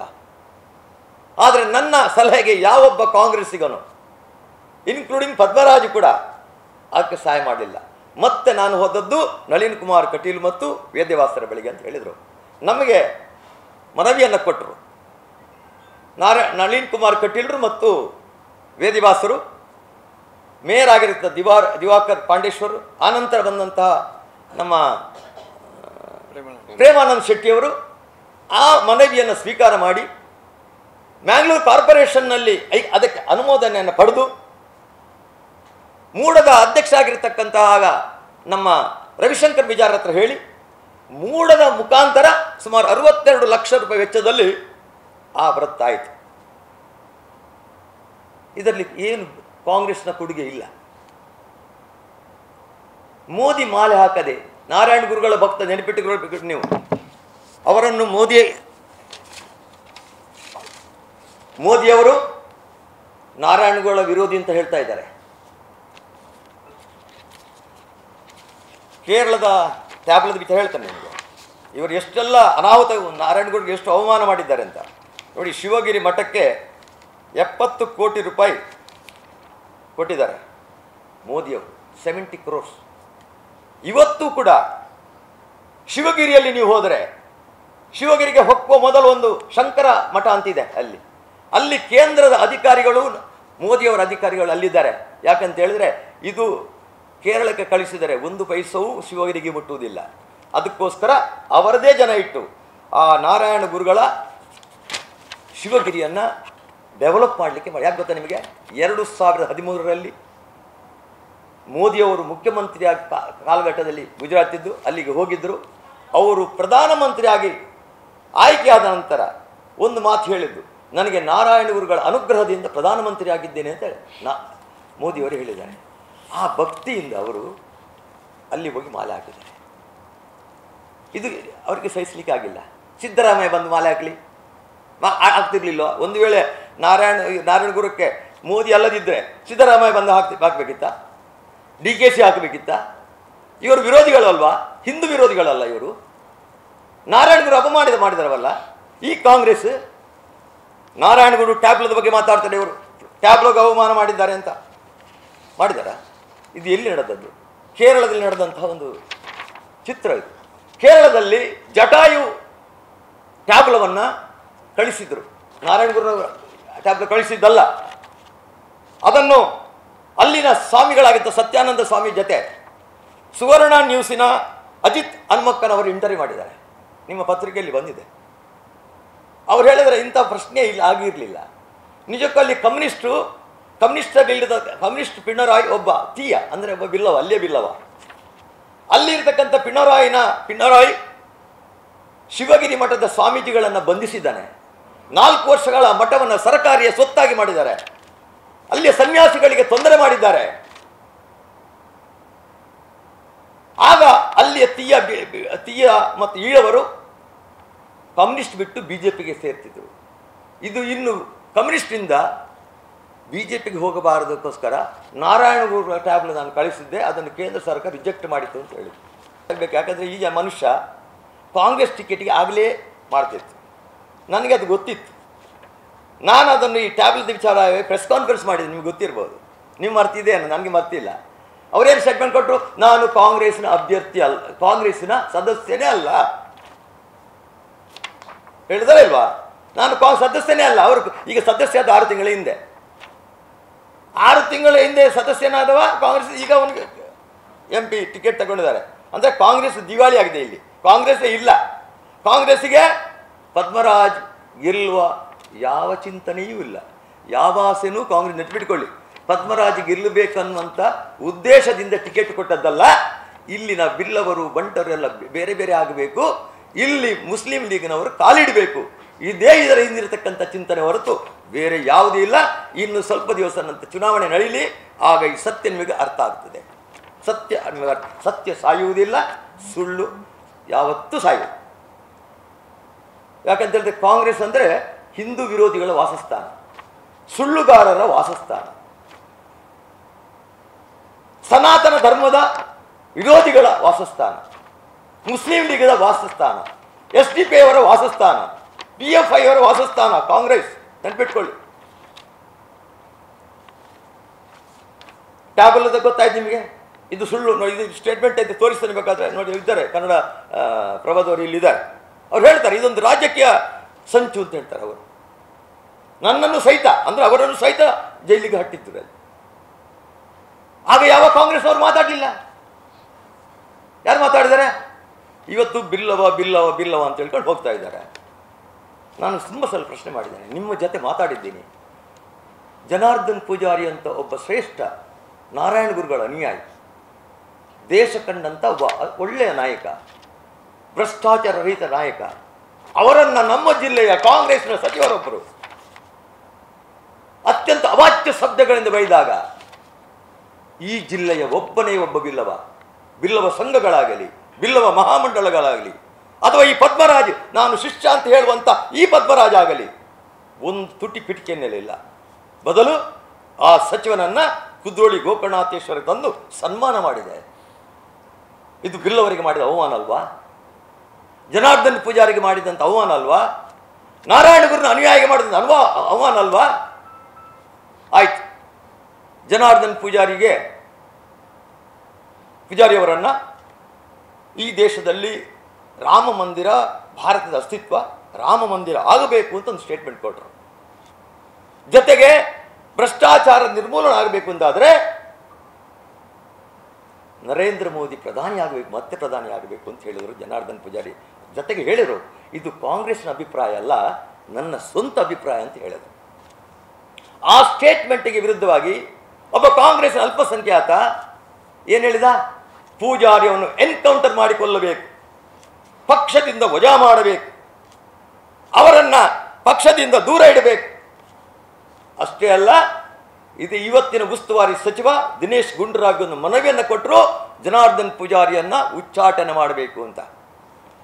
ಈ ಜಿಲ್ಲೆಯ ಯಾವ ಬಿಲ್ಲವ ಸಂಘಗಳು, ಬಿಲ್ಲವ ಮಹಾಮಂಡಳ, ಬಿಲ್ಲವ ವ್ಯಕ್ತಿಗಳು ಹರಿಕೃಷ್ಣ ಬಿಟ್ಟರೆ ಬೇರೆ ಯಾರಾದರೂ ಅದನ್ನು ಖಂಡನೆ ಮಾಡಿದ್ದಾರೋ, ಅದನ್ನು ವಿರೋಧ ಮಾಡಿದ್ದಾರಾ? ಹೇಳಿ ನನಗೆ. ದಂಬಿದ್ರೆ ಹೇಳಬೇಕು, ಬಿಲ್ಲವ ಮಹಾಮಂಡಳ ದಂಬಿದ್ರೆ ಹೇಳಬೇಕು, ಬಿಲ್ಲವ ಸಂಘಗಳು ಮಾಡಬೇಕು. ನೋಡಿ, ಇವತ್ತು ನಾರಾಯಣಗುರಿಗೆ ಅವಮಾನ, ಬಿಲ್ಲವ ಸಮಾಜಕ್ಕೆ ಅವಮಾನ ಆಗ್ತದೆ. ಬಿಲ್ಲವ ಮಹಾಮಂಡಲ ಅನ್ನುವಂಥದ್ದು ಒಂದು ಬಿಲ್ಲವ ಸಮಾಜವನ್ನು ಜ್ಞಾನವಂತ ಸಮಾಜವಾಗಿ ಕಟ್ಟಬೇಕು, ತನ್ನ ಕಾಲಲ್ಲಿ ನಿಂತು ತಾನು ದುಡಿಬೇಕನ್ನಂತಹ ನಾರಾಯಣಗುರುಗಳ ತತ್ವ ಅನುಕರಣವಾಗಿ ಆ ಬಿಲ್ಲವ ಮಹಾಮಂಡಲ ನಡೀತು. ಜಯಸೋಣಿರುವಾಗ 6 ಜನರಲ್ಲಿ ನಾನು ಒಬ್ಬ. ಅದು ಮಾಡುವಾಗ ಇವತ್ತು ಬಿಲ್ಲವ ಮಹಾಮಂಡಳದ ಅಧ್ಯಕ್ಷರಾದವರು ನೀವು ಯಾವುದೇ ಒಂದು ಸಂಘದ, ಅದು ಬಂಟು ಸಂಘ ಇರಬಹುದು, ಕುಲಾಲ ಸಂಘ ಇರಬಹುದು, ಬ್ರಾಹ್ಮಣ ಸಂಘ ಇರಬಹುದು, ಕೊಂಕಣಿ ಸಂಘ ಇರಬಹುದು, ಸಂಘದ ಅಧ್ಯಕ್ಷ ಯಾವುದೇ ಪಾರ್ಟಿಗೆ ಓಟು ಕೇಳಬಾರದು. ಯಾಕಂದರೆ ಆ ಸಂಘದೊಳಗೆ ಎಲ್ಲ ಪಾರ್ಟಿ ಜನರು ಇರ್ತಾರೆ. ಸಂಘದ ಅಧ್ಯಕ್ಷ ಯಾವುದೇ ಕೇಳಬಾರದು, ಅದು ತಪ್ಪದು, ಅದು ಆ ಸಂಸ್ಥೆ ಬೈಲಾಗೆ ವಿರುದ್ಧವಾದಂಥದ್ದು. ಆದರೆ ಇಲ್ಲಿ ಬಿಲ್ಲವ ಮಹಾಮಂಡಲ ಅಧ್ಯಕ್ಷ ರಾಜಶೇಖರ ಕೋಟ್ಯಾನ್ ಇಲ್ಲಿ ಪದ್ಮರಾಜ ಬಿಲ್ಲವರು ಓಟು ಕೊಡಿ ಅಂತ ಹೇಳ್ತಾ ಇದ್ದಾರೆ. ನಾನು ಹೇಳ್ತಾ ಇದ್ದೇನೆ, ರಾಜೇಶ್ ಕೋಟ್ಯಾನ್ರೆ, ನೀವು ಕೇಳುವುದರಲ್ಲಿ ತಪ್ಪಿಲ್ಲ, ನಿಮ್ಮ ಹಕ್ಕು. ಆದರೆ ನೀವು ಅದಕ್ಕೆ ರಾಜೀನಾಮೆ ಕೊಡಬೇಕು. ಬಿಲ್ಲವ ಮಹಾಮಂಡಲಕ್ಕೆ, ಬಿಲ್ಲವ ಮಹಾಮಂಡಲಕ್ಕೆ ರಾಜೀನಾಮೆ ಕೊಟ್ಟು ಓಟು ಕೇಳಿ. ನೀವು ಬಿಲ್ಲವ ಅಧ್ಯಕ್ಷರಾಗಿ ಕೇಳೋದು ಬಿಲ್ಲವ ಮಹಾಮಂಡಲ ಅಲ್ಲ, ಬಿಲ್ಲವ ಸಮುದಾಯಕ್ಕೆ ಮಾಡುವಂಥ ಅವಮಾನ ಇದು. ಇಲ್ಲ, ನಿಮಗೆ ನೀವು ಅಧ್ಯಕ್ಷರಾಗಿ ಮುಂದುವರಿಯುತ್ತಾರೆ, ಅದರಲ್ಲಿ ಅದನ್ನು ಬಿಲ್ಲವ ಮಹಾಮಂಡಲ ತೆಗೆದು ಕಾಂಗ್ರೆಸ್ ಮಂಡಲ ಅಂತ ಮಾಡಿ. ನಂದೇನು ಅದಕ್ಕೆ ಬೇಸರ ಇದಿಲ್ಲ. ಅತ್ಯಂತ ಇದು ಒಂದು ನಿರ್ಲಕ್ಷ್ಯವಾದಂಥ ಇದು. ಯೋಚನೆ ಮಾಡಬೇಕು. ಇವತ್ತು ನನ್ನನ್ನು ಟೀಕೆ ಮಾಡ್ತಾರೆ, ಅವ್ರು ಬಿಲ್ಲವಗೆ ವಿರೋಧ ನಾನು ಅಂತ. ಹಾಗಾದರೆ ಉಡುಪಿಯಲ್ಲಿ ಕೋಟಾ ಶ್ರೀನಿವಾಸ ಪೂಜಾರಿ BJP ಅಭ್ಯರ್ಥಿ, ವಿನಯ್ ಕುಮಾರ್ ಸೊರಕೆ ಬಿಲ್ಲವ. ವಿನಯ್ ಕುಮಾರ್ ಸೊರಕೆ ಯಾರಿಗೆ ಓಟು ಕೇಳ್ತಾ ಇದ್ದಾರೆ? ಜಯಪ್ರಕಾಶ್ ಹೆಗ್ಡೆ ಬಂಟರಿಗೆ ಓಟು ಕೇಳ್ತಾ ಇದ್ದಾರೆ ಅವರು. ಹಾಗಾದರೆ ಅವರನ್ನು ಬಿಲ್ಲವ ವಿರೋಧಿಯಲ್ಲ ಅವರು. ಇಲ್ಲಿ ಬಿಲ್ಲವರು ಕಾಂಗ್ರೆಸ್ಗೆ ಅಂದರೆ ಬಿಲ್ಲವ ಓಟು, ಅಲ್ಲಿ ಕೋಟಾ ಶ್ರೀನಿವಾಸ ಪೂಜಾರಿ ಓಟು ಕೇಳ್ತಾ ಇಲ್ಲ ಬಿಲ್ಲವ ಮಹಾಮಂಡಲ. ಎಂಥ ದುರಂತ ನೋಡಿ. ಒಂದು ಸಮುದಾಯದ ಸಂಘವನ್ನು ಯಾವ ರೀತಿ ದುರ್ಬಳಕೆ ಮಾಡಿಕೊಳ್ತಾ ಇದ್ದಾರೆ ಇವರು. It is same to our Billava society. ಇದು ನಮ್ಮ ನಾರಾಯಣ ಗುರುಗಳ ಅವಮಾನ, ಬಿಲ್ಲವ ಸಮುದಾಯ ಅವಮಾನ. ಇದನ್ನು ಪ್ರಶ್ನೆ ಮಾಡಬೇಕು ಬಿಲ್ಲವರು. ನೀವು ಉಡುಪಿಯಲ್ಲೊಂದು ನಿಮ್ಮದು ಹೆಜ್ಜೆ, ಇಲ್ಲೊಂದು ಹೆಜ್ಜೆ, ಇಲ್ಲೊಂದು ಗೆಜ್ಜೆ, ಅಲ್ಲಿ ಒಂದು ಗೆಜ್ಜೆ, ಇಲ್ಲಿ ಒಂದು ಪಜ್ಜೆ, ಅಲ್ಲಿ ಒಂದು ಪಜ್ಜೆ. ಎಂಥದ್ದು ಇದು? ಆಟನಾ? ಯಾವ ಆಟ ನಿಮ್ಮದು? ಡೊಂಬರಾಟನಾ? ಇದು ಅತ್ಯಂತ ಗಂಭೀರವಾಗಿ ನಾನು ಮಾತಾಡ್ತಾ ಇದ್ದೀನಿ. ಇದು ಸರಿಯಾ? ನೆನ್ಪಿಟ್ಟುಕೊಳ್ಳಿ, ಬಿಲ್ಲವ ಒಂದು ಜಾತಿಯಿಂದ ಯಾವೇ ಒಂದು ಪಕ್ಷ ಗೆಲ್ಲಿಕ್ಕೆ, ಒಂದು ಜಾತಿಯಿಂದ, ಜಾತಿಯ ಒಟ್ಟಿನಿಂದ ತುಳುನಾಡಿನಲ್ಲಿ ಯಾರಿಗೂ ಗೆಲ್ಲಿಕ್ಕಾಗುವುದಿಲ್ಲ. ನೆನ್ಪಿಟ್ಟುಕೊಳ್ಳಿ. ಇಲ್ಲಿಯ ಹಿಂದೂ ಬಿಲ್ಲವರು, ಹಿಂದೂ ಬಂಟರು, ಜಾತಿವಾದ ಎರಡರಲ್ಲಿ ಇದೆ. ಬಂಟರಲ್ಲಿ ಕೂಡ ಇದೆ ಜಾತಿವಾದಿಗಳಿದ್ದಾರೆ, ಬಿಲ್ಲವರಲ್ಲೂ ಜಾತಿವಾದಿಗಳಿದ್ದಾರೆ, ಬ್ರಾಹ್ಮಣರಲ್ಲೂ ಜಾತಿವಾದಿಗಳಿದ್ದಾರೆ. ಆದರೆ ಜಾತಿವಾದಿಗಳಿಗೆ ಭವಿಷ್ಯ ಇಲ್ಲ. ಜಾತಿಯ ಹೆಸರಿನಲ್ಲಿ ಯಾರು ಕೂಡ ಸಾಧನೆ ಮಾಡಿದ್ದೇ ಇಲ್ಲ. ಜಾತಿಯ ಹೆಸರಿನಲ್ಲಿ ಯಾರು ಸುಪ್ರಸಿದ್ಧಿ ಪಡೆದದ್ದೇ ಇಲ್ಲ. ಜಗತ್ತು ಮನ್ನಣೆ ಕೊಡೋದು ಜ್ಞಾನಕ್ಕೆ ಹೊರತು ಜಾತಿಗೆ ಮನ್ನಣೆ ಕೊಡೋದಿಲ್ಲ. ಅದು ಎಷ್ಟು ಥರದ ದೊಡ್ಡ ಮೇಲ್ವರ್ಗದವರು ಇಲ್ಲಿ ಜ್ಞಾನಕ್ಕೆ ಮಾತ್ರ ಬೆಲೆ. ಅದನ್ನೇ ಬ್ರಹ್ಮಶ್ರೀ ನಾರಾಯಣ ಗುರುಗಳು ಹೇಳೋದು, ವಿದ್ಯಾವಂತನಾಗು ಅಂತ ಹೇಳಿದ್ರೆ ಜ್ಞಾನವಂತನಾಗುವಂತ, ಸಂಘಟನೆಯಿಂದ ಶಕ್ತಿ ಅಂತ ಹೇಳಿದ್ರೆ ನಿನ್ನ ಕಾಲಲ್ಲಿ ನಿಂತು ಕೈಯಲ್ಲಿ ದುಡಿದು ನೀನು ಮನುಷ್ಯನಾಗು ಅಂತ ಕೇಳಿದವರು ನಾರಾಯಣ ಗುರುಗಳು. ಇವರು ಏನು ಮಾಡ್ತಾ ಇದ್ದಾರೆ ಇವರು? ಅದು ನನ್ನ ಪ್ರಶ್ನೆ. ಅದಕ್ಕೋಸ್ಕರ ಯಾರು ಬಿಲ್ಲವರು ದಾರಿ ತಪ್ಪಬೇಡಿ, ಬಿಲ್ಲವರು ದಕ್ಷಿಣ ತುಳುನಾಡಿನ ವಿಲನ್ ಆಗಬೇಡಿ. ನಿಮಗೆ ಸಾಧ್ಯ ಇದ್ದರೆ ನಿಜವಾದಂಥ ಬಿಲ್ಲ ಹೌದು ಅಂತಾದರೆ ನೀವು ತುಳುನಾಡಿನ ಹೀರೋಗಳಾಗಿ, ಹಿಂದುವಿನ ಹೀರೋಗಳಾಗಿ, ಸನಾತನ ಧರ್ಮದ ಹೀರೋಗಳಾಗಲಿ, ಭಾರತದ ಸಂಸ್ಕೃತಿ ಪರಂಪರೆಗಳ ಹೀರೋ ಆಗಬೇಕು ನೀವು. ಇಂಥ ಕಾಂಗ್ರೆಸ್ನ ಗುಲಾಮರಾಗಿ, ಕಾಂಗ್ರೆಸ್ನ ಟೂಲ್ ಕಿಟ್ಗಳಾಗಿ ನೀವು ಮಾಡಿದರೆ ತುಳುನಾಡು ನಿಮ್ಮನ್ನು ಯಾವತ್ತೂ ಕೂಡ ಗೌರವಿಸುವುದಿಲ್ಲ. ನಿಮ್ಮನ್ನು ತುಳುನಾಡಿನ ಮಣ್ಣು ನಿಮಗೆ ಮಣ್ಣು ಮುಟ್ಟಿಸ್ತದೆ, ನೆನ್ಪಿಟ್ಕೊಳ್ಳಿ. ಇವತ್ತು ಇನ್ನೊಂದು ವಿಷಯ ಇದೆ ನೋಡಿ. ತುಳುನಾಡಿನಲ್ಲಿ ನಾರಾಯಣ ಗುರುಗಳಿಗೆ ಅವಮಾನ. ಇವತ್ತು ಪದ್ಮರಾಜ ಕೇಳ್ತಿದ್ದಾನೆ, ಪದ್ಮರಾಜ್ ಟ್ಯಾಬ್ಲು ಹಿಡ್ಕೊಂಡು ಮೆರವಣಿಗೆ ಮಾಡಿ ಬಿಜೆಪಿಯವರು ನಾರಾಯಣ ಗುರುಗಳಿಗೆ ಏನು ಮಾಡಿಲ್ಲ, ನಿಗಮ ಮಾಡಿಲ್ಲ, ಏನು ಅನುದಾನ ಕೊಟ್ಟಿಲ್ಲ ಅಂತ ಕೇಳಿದ್ರಲ್ಲ. ನಿಗಮ ಮಾಡಿದ್ದು ಭಾರತೀಯ ಜನತಾ ಪಾರ್ಟಿ. 2 ಜನ ಮಂತ್ರಿಗಳನ್ನು ಕೊಟ್ಟದ್ದು, ಅದು ಕೂಡ ಒಂದು ಸೋಷಿಯಲ್ ವೆಲ್ಫೇರ್, ಮತ್ತೊಂದು ಇಂಧನ ಸಚಿವರು ಮಾಡಿತ್ತು. ನಿಗಮಕ್ಕೆ ಮಾಡಿದ್ದಾರೆ. ನಿಗಮವನ್ನು ನನಗೂ ನಿಗಮ ಕೊಟ್ಟಿದ್ದಾರೆ, ರವಿಶಂಕರ್ಗೂ ಕೊಟ್ಟಿದ್ದಾರೆ, ಹಾಲಪ್ಪನವರಿಗೆ ಕೊಟ್ಟಿದ್ದಾರೆ. ನೀವು ಎಲ್ಲಿ ಕೊಟ್ಟಿದ್ದೀರಿ ಹೇಳಿ ನನಗೆ, ಒಂದೇ ಒಂದು ಹೇಳಿ. ಅಷ್ಟು ಬೇಡ. ನೀವು ದಿವಸ ಅಷ್ಟು ನಮ್ಮ ಬಿ ಜೆ ಪಿ ಮೇಲೆ ಹರಿಹಾಯ್ದ್ರಲ್ಲ, ಆಕ್ರೋಶ ಬಿಡ್ದ್ರಲ್ಲ. ಈಗ ನಿಮಗೆ ಹೇಳ್ತೇನೆ, ಇದೇ ಕಾಂಗ್ರೆಸ್ ಮೊನ್ನೆ ಬಜೆಟಿನಲ್ಲಿ ನಾರಾಯಣ ಗುರು ನಿಗಮಕ್ಕೆ 1 ರೂಪಾಯಿ ಕೊಟ್ಟಿಲ್ಲ, ಸಿಂಗಲ್ ರೂಪಾಯಿ ಕೊಟ್ಟಿಲ್ಲ. ಆದರೆ ಇದೇ ಸಿದ್ದರಾಮಯ್ಯ, ಇದೇ DKC ಮಂಗಳೂರಿನಲ್ಲಿ ಹಜ್ ಭವನದ ನಿರ್ಮಾಣಕ್ಕೆ 10 ಕೋಟಿ ಕೊಟ್ಟಿದ್ದಾರೆ. ಎಷ್ಟು? 10 ಕೋಟಿ. ರಾಜ್ಯದ ವಕ್ಫ್ ಆಸ್ತಿಗಳ ರಕ್ಷಣೆಗೆ 100 ಕೋಟಿ ಕೊಟ್ಟಿದ್ದಾರೆ. ಮುಸ್ಲಿಂ ಮಹಿಳಾ ಸ್ವಸಹಾಯ ಗುಂಪು ರಚನೆಗೆ 10 ಕೋಟಿ ಕೊಟ್ಟಿದ್ದಾರೆ. ಮೌಲಾನಾ ಆಜಾದ್ ಶಾಲೆ ನಿರ್ಮಾಣಕ್ಕೆ 100 ಕೋಟಿ ಕೊಟ್ಟಿದ್ದಾರೆ. ಅಲ್ಪಸಂಖ್ಯಾತ ಅಭಿವೃದ್ಧಿ ನಿಗಮಕ್ಕೆ 393 ಕೋಟಿ ಕೊಟ್ಟಿದ್ದಾರೆ. ಅಲ್ಪಸಂಖ್ಯಾತ ಉದ್ಯಮಿಗಳ ಕೈಗಾರಿಕಾ ಅಭಿವೃದ್ಧಿಗೆ KSFCಯಿಂದ ಮೂಲಕ 10 ಕೋಟಿ ಕೊಟ್ಟಿದ್ದಾರೆ. ಕ್ರೈಸ್ತ ಸಮುದಾಯಕ್ಕೆ 200 ಕೋಟಿ ಕೊಟ್ಟಿದ್ದಾರೆ. ಯಾರು ಬಿಲ್ಲವರನ್ನು ಅವಹೇಳನ ಮಾಡಿದ್ದು? ಯಾರು ಬಿಲ್ಲವರನ್ನು ನಿರ್ಲಕ್ಷ್ಯ ಮಾಡಿದ್ದು? ಯಾರು ನಾರಾಯಣ ಗುರುಗಳಿಗೆ ಅವಮಾನ ಮಾಡಿದ್ದು? ನಾರಾಯಣ ಗುರು ವಸತಿ ಶಾಲೆಯನ್ನು ದಕ್ಷಿಣ ಕನ್ನಡ ಜಿಲ್ಲೆಯಲ್ಲಿ ಕೊಟ್ಟದ್ದು ನಮ್ಮ ಬಂಟ್ವಾಳದ ಪೂಂಜಾಲ್ಕಟ್ಟೆಯಲ್ಲಿ ವಸತಿ ಶಾಲೆ. ಇವತ್ತಿಗೂ ಶಾಲೆಯ BJP ಹೋದ ನಂತರ 1 ರೂಪಾಯಿ ಸಂಬಳ, ಅದರ ಬಾಡಿಗೆಗೆ ಹಣ ಕೊಡ್ತಾ ಇಲ್ಲ ಇವರು. ಇಷ್ಟವರೆಗೆ ಕೊಟ್ಟಿಲ್ಲ. ಎಂಥ ದುರಂತ! ಶಾಲೆಯನ್ನು ಮುಚ್ಚಬೇಕಾದಿತ್ತು. ಕೋಟಿ ಚೆನ್ನೈ ಅಗ್ನಿವೀರರ ಸೈನಿಕ ತರಬೇತಿ ಶಾಲೆಯನ್ನು ಕೋಟ ಶ್ರೀನಿವಾಸ ಪೂಜಾರಿ ಅವರು ಉಡುಪಿಯಲ್ಲಿ ಮಾಡಿದರು. ಅದು ಮುಚ್ಚುವ ಪರಿಸ್ಥಿತಿ ಆಗ್ತಾ ಇದೆ. ಅಂದರೆ ಬಿಲ್ಲವರ ಯಾವುದೇ ಇದ್ರೂ ಕೂಡ ಅದನ್ನು ಮುಚ್ಚಬೇಕಾ ಅನ್ನುವಂಥದ್ದು ಕಾಂಗ್ರೆಸ್ ನೀತಿ. ಆದರೆ ಓಟು ನಿಮಗೆ ಬಿಲ್ಲವರದ್ದು ಬೇಕು. ತಪ್ಪಿ ಕೂಡ ದಕ್ಷಿಣ ಕನ್ನಡ ಜಿಲ್ಲೆಯ, ಉಡುಪಿ ಜಿಲ್ಲೆಯ ಯಾವುದೇ ಒಬ್ಬ ಹಿಂದೂ ಬಿಲ್ಲವ, ಸನಾತನ ಧರ್ಮದ ಬಿಲ್ಲವ, ರಾಮಕೃಷ್ಣನನ್ನು ನಂಬುವ ಬಿಲ್ಲವ, ನಾರಾಯಣ ಗುರು ವಿವೇಕಾನಂದ ನಂಬುವಂಥ ಬಿಲ್ಲವ, ಅಥವಾ ಬಂಟನಿರ್ಬೋದು, ಅಥವಾ ಕುಲಾಲರಿರ್ಬೋದು, ಗಾಣಿಕರಿರ್ಬೋದು, ಮೊಗವೀರ ಇರ್ಬೋದು, ಓಟು ಕೊಡೋದಿಲ್ಲ. ಇಲ್ಲಿ ಒಬ್ಬರು ನಮ್ಮ ನಿತಿನ್ರಿದ್ದಾರೆ, ಅವರಿಗೂ ಗೊತ್ತಿಲ್ಲ ನನಗೆ. ನಮ್ಮ ತುಳುನಾಡಿನ ಚರಿತ್ರೆಯನ್ನು ನಿಮಗೂ ಮಾಧ್ಯಮದವರೆಗೂ ತಿಳಿಸ್ತೀನಿ. ಕಡಲಾಯೆ ಮಡಲಾಯೆ ಒಕ್ಕೆಲಾಯೆ, ಕಡಲಾಯೆ ಮಡಲಾಯೆ ಒಕ್ಕೆಲಾಯೆ. ಬಿಲ್ಲವರು, ಬಂಟರು, ಮೊಗವೀರರು ಒಂದೇ ಮಣ್ಣಿನ, ಒಂದೇ ತಾಯಿಯ ಕೊಂಬೆಗಳು, ಬೇರೆ ಬೇರೆ ಅಲ್ಲ. ಬಿಲ್ಲವರ ಬರ್ಕೆ, ಬಂಟರ ಗುತ್ತು, ಮೊಗವೀರರ ಪಟ್ಟಣ. ಇದು ನಮ್ಮ ಜಾನಪದದ ಅಲ್ಲಿ ನೀವು ಓಡಿದರೆ ನಿಮ್ಗೆ ಗೊತ್ತಾಗುತ್ತೆ. ನಮ್ಮನ್ನು ಡಿವೈಡ್ ಮಾಡುವಂಥ ಕೆಲಸಕ್ಕೆ ಹೋಗಬೇಡಿ. ಬಿಲ್ಲವರು, ಬಂಟರು, ಮೊಗವೀರರು ಒಂದೇ ತಾಯಿಯ ಕುಡಿಗಳು. ಇದು ನಿಮ್ಮನ್ನು ಹೊಡೆಯುವಂಥ ಪ್ರಯತ್ನ ಮಾಡಿದರೆ ನೀವೇ ಹೊಡಿತೀರ ಹೊರತು ನಮ್ಮನ್ನು ಹೊಡೆಯಲಿಕ್ಕೆ ಆಗೋದಿಲ್ಲ, ಹಿಂದುತ್ವದ ನೆಲವನ್ನು ಹೊಡೆಯಲಿಕ್ಕೆ ಆಗೋದಿಲ್ಲ ಅಂತ ನಿಮಗೆ ಎಚ್ಚರಿಕೆಯನ್ನು, ಗಂಟೆಯನ್ನು ಈ ಸಂದ ಕೊಡ್ತಿದ್ದೇನೆ. ಮೊನ್ನೆ ಏನು ಹೇಳಿದರು ನಮ್ಮ DKC ಅವರು? ಕಮಲ ಕೆಸರಿನಲ್ಲಿದ್ದರೆ ಚೆನ್ನ, ಕಮಲ ಕೆಸರಿನಲ್ಲಿದ್ದರೆ ಚೆನ್ನ, ತೆನೆ ಹೊತ್ತ ಮಹಿಳೆ ಹೊಲದಲ್ಲಿದ್ದರೆ ಚೆನ್ನ, ದಾನ ಧರ್ಮ ಮಾಡುವಂಥ ಕೈ ಅಧಿಕಾರದಲ್ಲಿ ಚೆನ್ನ ಅಂತ ಹೇಳಿದರು ಡಿ ಕೆ ಶಿ ಅವರೇ. ನಿಮ್ಮ ದಾನ ಧರ್ಮ ಮಾಡುವ ಕೈಯ ಮಂಗಳೂರಿನ ನಾಗೂರಿಯಲ್ಲಿ ಕುಕ್ಕರ್ ಬಾಂಬ್ ಇಟ್ಟಂಥ ಶಾರುಖ್ ನಿಮ್ಮ ಬ್ರದರ್ ಅಂತ ಹೇಳ್ತೀರಿ ನೀವು. ಅದು ನಿಮ್ಮ ಕೈ. DJ ಹಳ್ಳಿ KJ ಹಳ್ಳಿ ಪೊಲೀಸ್ ಸ್ಟೇಷನ್ಗೆ ನಿಮ್ಮ ಶಾಸಕರ ಅಂತ ಅಖಂಡ ಶ್ರೀನಿವಾಸ ಮೂರ್ತಿಯವರ ಮನೆಗೆ ಬೆಂಕಿ ಕೊಟ್ಟಂತಹ ಆ ನಿಮ್ಮ ಬ್ರದರ್ಸ್ಗಳ ಕೈ ಅಲ್ಲೋ ಅದು. ಇಲ್ಲಿ ಪ್ರವೀಣ್ ನೆಟ್ಟಾರನನ್ನು ಕೊಂದಂತಹ ಕೈ, ಶಿವಮೊಗ್ಗದಲ್ಲಿ ಹರ್ಷನನ್ನು ಕೊಂದಂಥ ಕೈ, ಮೂಡಿಬುದ್ರೆಯಲ್ಲಿ ಪ್ರಶಾಂತರನ್ನು ಕೊಟ್ಟಂಥ ಕೈ, ಇವತ್ತು ಹುಬ್ಬಳ್ಳಿಯ ನೇಹಾ ಹಿರೇಮಠಗಳನ್ನು ಕೊಂದಂಥ ಕೈ ಅಲ್ವಾ ನಿಮ್ಮದು? ಅದು ಅದಕ್ಕೆ ಸಪೋರ್ಟ್ ಮಾಡೋ ಕೈ ಅಲ್ವಾ? ಅದಕ್ಕಿಂತ ದೊಡ್ಡ ಕೈ ಇನ್ನೂ ಹೇಳ್ತೇನೆ. ನಿಮ್ಮ ಆಪ್ತ ಕರ್ನಾಟಕದ ಗುತ್ತಿಗೆದಾರ ಸಂಘದ ಕೆಂಪಣ್ಣನ ಉಪಾಧ್ಯಕ್ಷ, ನಿಮ್ಮ ಆಪ್ತ ಅಂಬಿಕಾಪತಿಯ ಮನೆಯಲ್ಲಿ 42 ಕೋಟಿ ರೂಪಾಯಿ ನಗದು ಸಿಕ್ಕಿತ್ತಲ್ಲ ಇಡಿ ರೈಡ್ ಮಾಡುವಾಗ. ಇದು ದಾನ ಧರ್ಮದ ಹಣವಾ? ನಿಮ್ಮಲ್ಲಿ ನನ್ನ ಪ್ರಶ್ನೆ.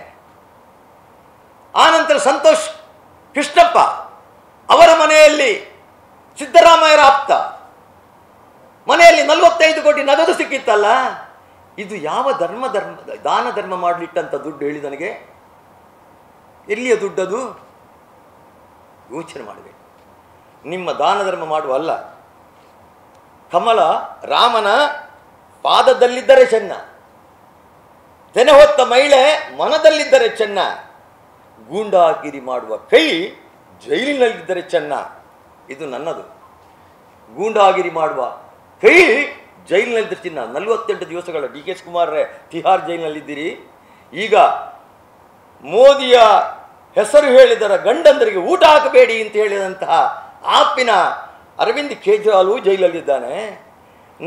ನಿಮ್ಮನ್ನು ಕೂಡ ಇನ್ನು ಮುಂದೆ ನೀವು ಸಿದ್ದರಾಮಯ್ಯ ಎಲ್ಲ ಇವತ್ತಲ್ಲ ನಾಳೆ ನಿಮಗೆ ಚೊಂಬು ನಾವು ಕೊಡ್ತೇವೆ. ದಾನ ಧರ್ಮ ಮಾಡೋ ಚೊಂಬು ನಿಮಗೆ ನಾವು ಕೊಡ್ತೇವೆ, ನೀವು ನಮ್ಗೆ ಕೊಡಬೇಕಾಗಿಲ್ಲ. ನಿಮಗೆ ದಮ್ಬಿದ್ರೆ ಸಿದ್ದರಾಮಯ್ಯ, ದಮ್ಬಿದ್ರೆ DKC 15 ಲಕ್ಷ ರೂಪಾಯಿ ಎಲ್ಲ ಖಾತೆಗಳಿಗೆ ಮೋದಿಯವರು ಎಂದು ಹೇಳಿದ್ರಲ್ಲ. ಇಡೀ ಕರ್ನಾಟಕದಲ್ಲಿ ಇಡೀ ದೇಶದ ಯಾವುದೇ ಒಬ್ಬ ಕಾಂಗ್ರೆಸ್ಸಿನ ಪ್ರಶ್ನೆ ಆಗ್ತೇನೆ ಈ ಮಂಗಳೂರಿನಲ್ಲಿ ನಾನು ಕೂತ್ಕೊಂಡು ಒಂದು ನಮಗೆ ವಿಡಿಯೋ ತೋರಿಸಿ ಮೋದಿಯವರು 15 ಲಕ್ಷ ತಗೊಂಡು ನಿಮಗೆ ಖಾತೆಗೆ ಹಾಕುತ್ತಾರೆ ಅನ್ನುವಂತಹ ಒಂದೇ ಒಂದು ನನಗೆ ವಿಡಿಯೋ ಸಾಕು. ಒಂದು ಸಣ್ಣ ಯಾವುದು ಪತ್ರಿಕೆಯಲ್ಲಿ ಇಲ್ಲ. ನೀವು ಸುಳ್ಳು ಹೇಳಿಕೊಂಡು ರಾಜಕೀಯ ಮಾಡ್ತೀರಿ. ನಿಮ್ಮಲ್ಲಿ ದಮ್ಬಿಲ್ಲ, ನೈತಿಕತೆ ಇಲ್ಲ. ನಿಮಗೆ ಸತ್ಯದ ಮುಂದೆ ಹೋರಾಟ ಮಾಡಲಿಕ್ಕೆ ನಿಮಗೆ ಇದಿಲ್ಲ, ತಾಕತ್ತಿಲ್ಲ. 15 ಲಕ್ಷ ರೂಪಾಯಿ ಮೋದಿಯವರು ಹೇಳಿದ್ದಾರೆ, ಎಲ್ಲ ಖಾತೆಗಳು ಹಾಕಿದ್ದಾರೆ. ನಾವು ಕೊಟ್ಟಂತ 4,000 ರೈತರಿಗೆ ಕೊಟ್ಟಂತ 4,000 ತೆಗೆದು ನಿಮ್ಮ ಕಿಸೆಗೆ ಹಾಕಿದ ನೀವು ದಾನ ಧರ್ಮ ಮಾಡೋರ? ಇವತ್ತು ಹಕ್ಕಿ 10 ಎಕರೆ 10 kg ಅಕ್ಕಿ ಕೊಡ್ತೇವೆ, ನಮಗೆ ಓಟು ಕೊಟ್ಟು 10 kg ಅಕ್ಕಿ. ಎಲ್ಲಿದೆ ನಿಮ್ಮ ಅಕ್ಕಿ? 5 kg ಇವತ್ತು ಸೆಂಟ್ರಲ್ ಗೌರ್ಮೆಂಟ್ ಇದು, ನಿಮ್ದಲ್ಲ. ಎಲ್ಲಿ ಕೊಟ್ಟಿದ್ದೀರಿ ನೀವು? 2,000 ಜನರಿಗೆ ಕೊಟ್ಟಿದ್ದೀರಿ. ನನ್ನ ಕಿಸೆಯಿಂದ ತೆಗೆದು ನನ್ನ ಹೆಂಡತಿ ಕೊಟ್ಟಿದ್ದಾರೆ ಅಷ್ಟೇ. ಕರೆಂಟ್ಗೆ 4 ರೂಪಾಯಿದ ಕರೆಂಟ್ಗಳನ್ನು 9 ರೂಪಾಯಿ ತಂದು ನಿಲ್ಲಿಸಿದ್ರಿ. 500 ರೂಪಾಯಿ ಬರ್ತದಂತ ಕರೆಂಟ್ ಬಿಲ್ ಪ್ರತಿಯೊಬ್ಬನು ನಿಮ್ಮ ಮನೆಗೆ ಕೂಡ ಪತ್ರಕರ್ತರ 1,500 ಬರ್ತಾ ಇದೆ. ಯಾರ್ದು ಹಣ? ನಮ್ಮ ಗಂಡಸರ ಕಿಸೆಯಿಂದ ತೆಗೆದು ಕಾಂಗ್ರೆಸ್ಗೆ ಕೊಟ್ಟಿದ್ದೀರಿ ನೀವು. ಎಲ್ಲ ಲೂಟ್, ಕರ್ನಾಟಕವನ್ನೇ ಲೂಟ್ ಮಾಡ್ತಾ ಇದ್ದಾರೆ. ಮೊನ್ನೆ ಮೋದಿಯವರು ಹೇಳಿದ್ರು 100 ಕೋಟಿ ಮೊನ್ನೆ ಬ್ಲ್ಯಾಕ್ ಮನಿಯನ್ನು ಸೋನಿಯಾ ಗಾಂಧಿಗೆ ಮುಟ್ಟಿಸಿದ್ದಾರೆ ಇಲ್ಲಿ ಕಾಂಗ್ರೆಸ್ ಅವರು ಚುನಾವಣೆಗೆ. ಮೊನ್ನೆ ತೆಲಂಗಾಣದ 42-45 ಕೋಟಿ ಬಂತಲ್ಲ, ಮತ್ತೆ ಮೊನ್ನೆ ಧಾರವಾಡದಲ್ಲಿ 18 ಕೋಟಿ ಪುನಃ ಸಿಕ್ಕಿತ್ತಲ್ಲ ನಗದು. ಇದೆಲ್ಲ ಇವರ ಕಪ್ಪು ಹಣದ ಆಟಗಳು. ಕರ್ನಾಟಕವನ್ನು ಲೂಟಿ ಮಾಡಿದರು. ಇನ್ನು ಸರ್ಕಾರ ಈ ಚುನಾವಣೆ ನಡೀಲಿ, ಕರ್ನಾಟಕ ಸರ್ಕಾರ ದಿವಾಳಿ ಆಗುತ್ತೆ ಅನ್ನುವಂಥ ನಿಮಗೆ ಗೊತ್ತಾಗುತ್ತೆ. ಪತ್ರಕರ್ತರಿಗೆ ಯಾವುದಕ್ಕೂ ಹಣ ಇಲ್ಲ, ಒಂದೇ ಒಂದು ಹಣ ಬಿಡುಗಡೆ ಮಾಡಿಲ್ಲ. ನಮ್ಮ ದಕ್ಷಿಣ ಕನ್ನಡ ಜಿಲ್ಲೆಯಲ್ಲಿ 13 ಜನ MLAಗಳಿದ್ದಾರೆ. ಯಾವುದಾದ್ರೂ ಒಂದು MLA ಕ್ಷೇತ್ರಕ್ಕೆ ವಿಧಾನಸಭೆಗೆ 1 ರೂಪಾಯಿ ಅನುದಾನ ತೋರಿಸಲಿ ನೀವು. ನಿಮ್ಮ ಮುಖಾಂತರ ನಾನು ಹೇಳ್ತೇನೆ, ಸವಾಲು ಹಾಕ್ತಾ ಇದ್ದೇನೆ, 1 ರೂಪಾಯಿ ತೋರಿಸಲಿ ನಾನು ಕೊಟ್ಟಿದ್ದೆ ಅಂತ. BJP ಸರ್ಕಾರ ಇಟ್ಟದ ಅನುದಾನವನ್ನ ಇವತ್ತು ಹೋಗಿ ಇವರು ಅಲ್ಲಿ ಇದು ಮಾಡೋದು, ಓಪನ್ ಮಾಡೋದು. ನಾವು ಯಡಿಯೂರಪ್ಪ ಇರುವಾಗ, ಬಸವರಾಜ ಬೊಮ್ಮಾಯಿ ಇರುವಾಗ ಯಾವ ಅನುದಾನವನ್ನು ತಂದೋ ಆ ಅನುದಾನಕ್ಕೆ ಹೋಗಿ ಇದು ಕಾಂಗ್ರೆಸ್ ಅಂತ ಹೇಳುವಂತ ನಾಚಿಕೆ ನಿಮಗೆ ಇದು ಬೇಕಾ? ನಿಮಗೆ ಇನ್ನೊಂದು ನಿಮಗೆ ಕಡೆಯದಾಗಿ ಹೇಳ್ತೇನೆ ನಾನು. 25/7/2023 ಕಾಸರಗೋಡಿನ ಕಾಂಜಂಗ, ಇದು ನಾನು ನಿಮಗೆ ಇದನ್ನು ಯಾಕೆ ಇದನ್ನು ಮಲಪ್ಪುರಂ ಮಾಡಲಿಕ್ಕೆ ತಯಾರು ಮಾಡಿದ್ದಾರೆ ಈ ಜಿಲ್ಲೆಯನ್ನು. ಅದಕ್ಕೆ ಪೂರಕವಾದಂಥ ಈ ಪ್ರಶ್ನೆ ಬಿಟ್ಟು ಹೋಗಬಾರ್ದು. ಅದು ಒಂದು ರ್ಯಾಲಿ ಆಯಿತು, ಮುಸ್ಲಿಂ ಯೂತ್ ರ್ಯಾಲಿ, ಕಾಂಜಂಗಾಡ್, ನಮ್ಮ ಹತ್ತಿರದ ಕಾಂಜಂಗಾಡ್. ಏನು ಹೇಳಿದ್ರಲ್ಲಿ? ಹಿಂದೂಗಳ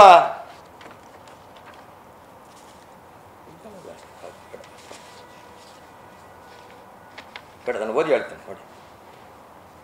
ಹಿಂದೂಗಳನ್ನು ದೇವಾಲಯದ ಮುಂದೆ ನೇಣಿಗೆ ಹಾಕುತ್ತೇವೆ. ಇದು ರ್ಯಾಲಿಯಲ್ಲಿ ಹಿಂದೂಗಳನ್ನು ಜೀವಂತ ದಹಿಸುತ್ತೇವೆ. ಇದು 25/7/2023 ಕೇರಳದ ಕಾಂಜಂಗಾಂಡಲ್ಲಿ ಮುಸ್ಲಿಂ ಲೀಗಿನ ಯುವ ಸಂಘಟನೆಯಾದ ಮುಸ್ಲಿಂ ಯೂತ್ ಲೀಗಿನಿಂದ ನಡೆದ ರ್ಯಾಲಿಯಲ್ಲಿ ಹೇಳಿದಂತಹ ಘೋಷಣೆ. ಮಣಿಪುರದಲ್ಲಿ ನಡೆಯುತ್ತಿರುವ ಹಿಂಸಾಚಾರದ ವಿರುದ್ಧ ಮುಸ್ಲಿಂ ಲೀಗಿನಿಂದ ಹಮ್ಮಿಕೊಳ್ಳಲಾಗದ ರ್ಯಾಲಿಯಲ್ಲಿ ಸಂಪೂರ್ಣವಾಗಿ ಹಿಂದೂ ದ್ವೇಷವನ್ನು ತುಂಬಲಾಗಿತ್ತು. ರ್ಯಾಲಿಯನ್ನು ಹಿಂದೂಗಳ ವಿರುದ್ಧವಾಗಿ ಹಮ್ಮಿಕೊಳ್ಳಲಾಗಿತ್ತು. ವಿಪರ್ಯಾಸವೆಂದರೆ ಇದೇ ಮುಸ್ಲಿಂ ಲೀಗನ್ನು ಕಾಂಗ್ರೆಸ್ ಮುಖಂಡ ರಾಹುಲ್ ಗಾಂಧಿ ಜಾತ್ಯತೀತ ಪಕ್ಷ ಅಂತ ಹೇಳಿ. This is A secular party. ನೋಡಿ, ಜಾತ್ಯತೀತ ಹೆಸರು ಕೊಟ್ಟವರು ಕಾಂಗ್ರೆಸ್. ನಮ್ಮ ಸಂವಿಧಾನದಲ್ಲಿ ಎಲ್ಲಿಯೂ ಕೂಡ ಅಂಬೇಡ್ಕರ್ ಜಾತ್ಯತೀತ ಶಬ್ದವನ್ನು ಸೇರಿಸಲೇ ಇಲ್ಲ. ಇವತ್ತು ಸಂವಿಧಾನವನ್ನು ಬದಲು ಮಾಡುವುದಕ್ಕಾಗಿ, ಈ ದೇಶದಲ್ಲಿ ಸರ್ವಾಧಿಕಾರವನ್ನು ತರುವುದಕ್ಕಾಗಿ ಸಂವಿಧಾನವನ್ನು ಬದಲು ಮಾಡುತ್ತಾರೆ, ಚೇಂಜ್ ಮಾಡ್ತಾರೆ ಅಂತ ಗೋಳಿಡ್ತಾ ಇದ್ದಾರೆ ಕಾಂಗ್ರೆಸ್ನವರು. ನಾನು ಹೇಳ್ತಾ ಇದ್ದೇನೆ, ಒಂದು ವೇಳೆ ಸಂವಿಧಾನ ಬದಲು ಮಾಡ್ತಿದ್ರೆ 10 ವರ್ಷದಲ್ಲಿ ಮಾಡ್ಬೋದಿತ್ತಲ್ಲ. ನೀವು 98 ಬಾರಿ ಸಂವಿಧಾನವನ್ನು ತಿದ್ದು ಮಾಡಿದ್ದೀರಿ ಕಾಂಗ್ರೆಸ್. 59 ವರ್ಷದಲ್ಲಿ 58 ವರ್ಷ ನೀವು ಆಡಳಿತ ಮಾಡಿದ್ದೀರಿ. ಆ 58 ವರ್ಷದಲ್ಲಿ 98 ಬಾರಿ ಮಾಡಿದ್ದೀರಿ. ಕರ್ನಾಟಕವನ್ನು 5 ಸಲ ರಾಷ್ಟ್ರಪತಿ ರಾಷ್ಟ್ರಪತಿ ಇಲ್ಲಿ ಆಡಳಿತಕ್ಕೆ ತಂದಿದ್ದೀರಿ. ನೀವು ಉತ್ತರ ಪ್ರದೇಶ ತಂದಿದ್ದೀರಿ. 1959ರಲ್ಲಿ ಪ್ರಪ್ರಥಮ ಬಾರಿ ನೆಹರು ಕೇರಳದಲ್ಲಿ ರಾಷ್ಟ್ರಪತಿ ಆಡಳಿತ ತಂದದ್ದು ಇದೇ ನೆಹರು. ತಿದ್ದುಪಡಿ ಮಾಡಿದರು, ನಾವು ಮಾಡುವುದಿಲ್ಲ. ಆದರೆ ಈ ಸಂವಿಧಾನ, ಅಂಬೇಡ್ಕರ್ ಸಂವಿಧಾನ ಎಷ್ಟು ಬಲ ಇದೆ ಅಂತ ಹೇಳಿದರೆ, ಕಾಂಗ್ರೆಸ್ಸನ್ನು ಮಣ್ಣು ಮುಕ್ಕಿಸಿದೆ ಇದೇ ಸಂವಿಧಾನ. ನಾವು ಬದಲು ಮಾಡ್ತೀರಾ? ನೀವು ಭಾರತವನ್ನು 5 ತುಂಡು ಮಾಡಿದಿರಿ. ಉತ್ತರ ಪ್ರದೇಶ, ಪಶ್ಚಿಮ ಭಾರತ, ಪೂರ್ವ ಭಾರತ, ಮಧ್ಯ ಭಾರತ, ದಕ್ಷಿಣ ಭಾರತ ಅಂತ ಮಾಡಿದಿರಿ. ಇದು ಮಾಧ್ಯಮದವರು ಯೋಚನೆ ಹೇಳಬೇಕಾಗಿದೆ. ನಮ್ಮ ದೇಶದ ಪ್ರಶ್ನೆ ಇದು. ಭಾರತ ಇವತ್ತು ಈ ಚುನಾವಣೆ ಲೋಕ ಕಲ್ಯಾಣಕ್ಕಾಗುವಂಥ ಮತ್ತು ದೇಶದ ಕಲ್ಯಾಣಕ್ಕಾಗಿ ನಡೆಯುವಂಥ ಚುನಾವಣೆ. ಈ ದೇಶವನ್ನು ತುಂಡು ಮಾಡತಕ್ಕಂಥವರಿಗೆ ಉತ್ತರ ಕೊಡ್ತಕ್ಕಂಥ ಚುನಾವಣೆ. ದೇಶ ವಿರೋಧಿ, ರಾಮನ ವಿರೋಧಿ, ಕೃಷ್ಣನ ವಿರೋಧಿ, ಹಿಂದೂ ವಿರೋಧಿ, ಸನಾತನ ವಿರೋಧಿ. ಇವತ್ತು ಸನಾತನ ಧರ್ಮವನ್ನು ಕೊರೋನಾಗೆ ಹೋಲಿಸಿದಂತಹ, ಮಲೇರಿಯಾಗೆ ಹೋಲಿಸಿದಂತಹ, ಕ್ಯಾನ್ಸರ್ಗೆ ಹೋಲಿಸಿದಂತಹ, ಡೆಂಗ್ಯೂ ಜ್ವರಕ್ಕೆ ಹೋಲಿಸಿದಂತಹ DMK ಜೊತೆ ಯಾರು ರಾಜ್ಯಕ್ಕೆ ಒಪ್ಪಂದ ಮಾಡಿಕೊಂಡಿದ್ದು? ಇದೇ ಕಾಂಗ್ರೆಸ್ಸು, ಇದೇ ರಾಹುಲ್ ಗಾಂಧಿ. ಈ ದೇಶದ ಉಸಿರು ಹಿಂದುತ್ವ, ಈ ದೇಶದ ಉಸಿರು ರಾಮ. ನಾವು BJP ಇದು ಮುಸ್ಲಿಂ ವಿರೋಧಿಗಳಲ್ಲ, ಕ್ರೈಸ್ತ ವಿರೋಧಿಗಳಲ್ಲ. ವಿರೋಧಿಗಳಾಗುತ್ತಿದ್ದರೆ ಮೊನ್ನೆ ಕತಾರ್ನಲ್ಲಿ 8 ಜನ ನಿವೃತ್ತ ನೇವಲ್ ಅಧಿಕಾರಿಗಳನ್ನು ಗಲ್ಲಿಗೇರಿಸಿದ್ದರು ಇಸ್ರೇಲ್ನ ಗುಪ್ತಚರರಂತ ಆಧಾರದ ಮೇಲೆ. ಅರಬ್ ದೇಶದ ಹಿಸ್ಟ್ರಿಯಲ್ಲಿ, ಚರಿತ್ರೆಯಲ್ಲಿ ಮರಣದಂಡನೆ ಆದ ಒಬ್ಬನೇ ವ್ಯಕ್ತಿಗೆ ಮುಕ್ತಗೊಂಡಂಥ ಪ್ರಶ್ನೆ ಇಲ್ಲ. ಅದನ್ನು ಭಾರತದ ವಿದೇಶಾಂಗ ನೀತಿ ಎಷ್ಟು ಅದ್ಭುತ ಶಕ್ತಿಯಲ್ಲಿದೆ ಅನ್ನೋದಕ್ಕೆ ಮೋದಿ ಆ 8 ಜನರನ್ನು ಬಿಡಿಸಿ ಭಾರತಕ್ಕೆ ವಾಪಸ್ ತಂದಿರುವುದನ್ನು ನಾನು ನೆನಪಿಸ್ತಾ ಇದ್ದೇನೆ. ಅಷ್ಟೇ ಅಲ್ಲ, ಅಬುದಾಬಿಯಲ್ಲಿ ಒಬ್ಬ ಹಿಂದೂ ಹರೀಶ್ ದೇವಾಡಿಗನ್ನಂಥವನು, ನಮ್ಮ ಯಜಮಾಡಿಯವನು, ಸತ್ಯನಾರಾಯಣ ಪೂಜೆ ಮಾಡಿದ ಅನ್ನುವಂಥ ಒಂದು ಕಾರಣಕ್ಕೆ 9 ತಿಂಗಳ ಅವಧಿಯಲ್ಲಿ ಜೈಲಿನ ಹಾಕಿದರು. ಅದೇ ಅಬುದಾಬಿಯಲ್ಲಿ ಅವರು ಅಲ್ಲಾಹು ಅಕ್ಬರ್ ಅಂತ ಹೇಳಿದ್ರೆ ಅಲ್ಲಾಹ್ ಒಬ್ಬರೇ ದೇವರು, ಬೇರೆ ಯಾವ ದೇವರನ್ನು ಅವರು ನಂಬುವುದಿಲ್ಲ.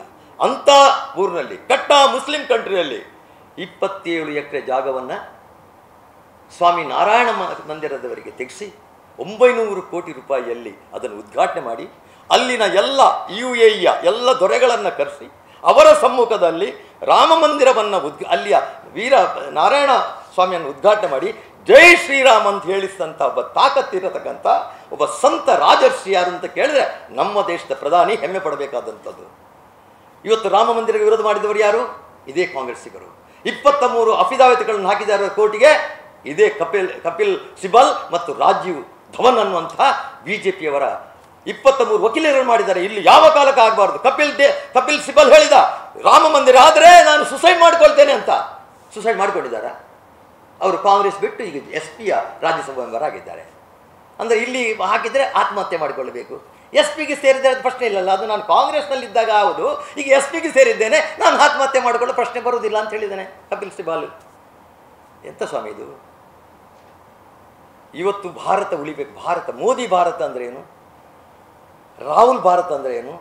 ಮೋದಿ ಭಾರತ ಇದ್ದರೆ ಈ ದೇಶದಲ್ಲಿ ಇನ್ನೊಬ್ಬ ಶಿವಾಜಿ ಹುಟ್ಟಬಲ್ಲ, ಇನ್ನೊಬ್ಬ ವಿವೇಕಾನಂದ ಹುಟ್ಟಬಲ್ಲ, ಇನ್ನೊಬ್ಬ ನಾರಾಯಣ ಗುರು ಹುಟ್ಟಬಲ್ಲ, ಇನ್ನೊಬ್ಬ ರಾಣಾ ಪ್ರತಾಪ್ ಹುಟ್ಟಬಲ್ಲ, ಇನ್ನೊಬ್ಬ ಸಮರ್ಥ ರಾಮದಾಸ್ ಹುಟ್ಟಬಲ್ಲ, ಒಬ್ಬ ವಿವೇಕಾನಂದ ಹುಟ್ಟಬಲ್ಲ, ರಾಮದಾಸರು ಹುಟ್ಟಬಹುದು, ತುಕಾರಾಮ್ ಹುಟ್ಟಬಹುದು, ಕನಕದಾಸ್ ಪುರಂದ ಹುಟ್ಟಬಹುದು. ಆದರೆ ರಾಹುಲ್ ಭಾರತದಲ್ಲಿ ಯಾರು ಹುಟ್ಟುತ್ತಾರೆ? ಬಿನ್ ಲ್ಯಾಡನ್, ಜಕೀರ್ ಹುಸೈನ್, ಟಿಪ್ಪು ಸುಲ್ತಾನ್, ಬಾಬರ, ಅಕ್ಬರ, ಹುಮಾಯೂನ್, ಔರಂಗಜೇಬ, ಆದಿಲ್ ಶಾಹಿಗಳು ಹುಟ್ಟಬಲ್ಲರು. ಅದಕ್ಕೋಸ್ಕರ ಜನರು ಮತದಾರರು ಯೋಚನೆ ಮಾಡಬೇಕು, ಈ ದೇಶಕ್ಕೆ ಎಂಥ ಭಾರತ ಬಂದರೆ, ಯಾರ ಕೈಯಲ್ಲಿ ಭಾರತ ಇದ್ದರೆ ಭಾರತ ಉಳಿತದೆ ಅನ್ನುವಂಥದ್ದು. ಮತ್ತು DC ಒಂದು ನಿಮ್ಮ ಮುಖಾಂತರ ಹೇಳ್ತಿದ್ದೇನೆ, 24, 25, 26ನೇ ತಾರೀಕಿಗೆ ಇಲ್ಲಿ ಎಲ್ಲ ಧಾರ್ಮಿಕ ಕಾರ್ಯಕ್ರಮಗಳನ್ನು ನಿಲ್ಲಿಸಬೇಕು ಅನ್ನೋಂಥ ಆದೇಶ ಕೊಡ್ತಾ ಇದ್ದಾರೆ. ದಯವಿಟ್ಟು ಅದನ್ನು ನಿಲ್ಲಿಸಬೇಡಿ. ಧಾರ್ಮಿಕ ಕಾರ್ಯಕ್ರಮಗಳಿಗೂ ಮತಕ್ಕೂ ಮತ ಚುನಾವಣೆ ಏನು ಸಂಬಂಧ ಇಲ್ಲ. ಇದು ಇಲ್ಲಿನ ಭೂತ ನೇಮ, ಕೋಲ ಅದೆಲ್ಲ ತುಳುನಾಡಿನ ಜಾನಪದ, ಅದು ಒಂದು ಧಾರ್ಮಿಕ ಕಾರ್ಯಕ್ರಮ. ದಯವಿಟ್ಟು ನಿಮ್ಮಲ್ಲಿ ಭಾರತೀಯ ಜನತಾ ಪಾರ್ಟಿ ವಿನಂತಿಸ್ತಿದ್ದೇನೆ, ಅದನ್ನು ನಿಲ್ಲಿಸೋಕ್ಕೆ ಹೋಗಬೇಡಿ. ಅದು ಅದರಷ್ಟಕ್ಕೆ ನಡೀಲಿ. ಈ ಚುನಾವಣೆಗಳು ಯಾವ ರೀತಿಯಲ್ಲಿ ಇರಬೇಕು ಅದನ್ನು ನೀವು ಮಾಡಿ ಅಂತ ನಾನು ಹೇಳ್ತೇನೆ. ಮತ್ತು ಮೊನ್ನೆ ಇನ್ನೊಂದು ಸುದ್ದಿ ತಿಳಿಸ್ತಾ ಇದ್ದಾರೆ, ನಮ್ಮದು ಮೋದಿ ಬಂದಾಗ ನಾರಾಯಣ ಗುರುನ ವ್ರತಕ್ಕೆ ಅವರು ಮಾಲೆ ಹಾಕುವಾಗ ಇಲ್ಲಿ ಕುದ್ರೋಳಿ ಗೋಕರ್ಣನಾಥ ಕ್ಷೇತ್ರದ ಅವರನ್ನು ಕರೀಲಿ, ಅವ್ರನ್ನ ನಾವು ಕರೆದಿದ್ದೀವಿ, ಅವ್ರಿಗೆ ನನಗೆ ನಡಿಲಿಕ್ಕೆ ಆಗೋದಿಲ್ಲ, ಅಲ್ಲಿ ಹೆಚ್ಚು ಹೊತ್ತು ನಿಲ್ಲಿಕ್ಕಾಗೋದಿಲ್ಲ, ಅದಕ್ಕೆ ಬರೋದಿಲ್ಲ ಅಂತ ಹೇಳಿದ್ದಾರೆ. ಚಿತ್ತರಂಜನಿಗೂ ಹೇಳಿದ್ದೆ, ಎಲ್ರಿಗೂ ಹೇಳಿದ್ದಾರೆ. ಕೆಲವರು ಬಿಟ್ಟು ಹೋಗಿರ್ಬೋದು, ಆಕಸ್ಮಿಕವಾಗಿ ಬಿಟ್ಟು ಹೋದು, ಯಾರಿಗೂ ಹೇಳಬಾರ್ದು ಅಂತಲ್ಲ. ಯಾಕಂದರೆ ಈ ಬಿಲ್ಲವರನ್ನು ಡಿವೈಡ್ ಮಾಡೋದಕ್ಕೆ ಏನೇನೋ ಸುಳ್ಳು ಫೇಕ್ ಸುದ್ದಿಗಳನ್ನು ಹರಡಿಸಿದ್ರೆ ಅದು ನಿಲ್ಲಿಸಬೇಕು.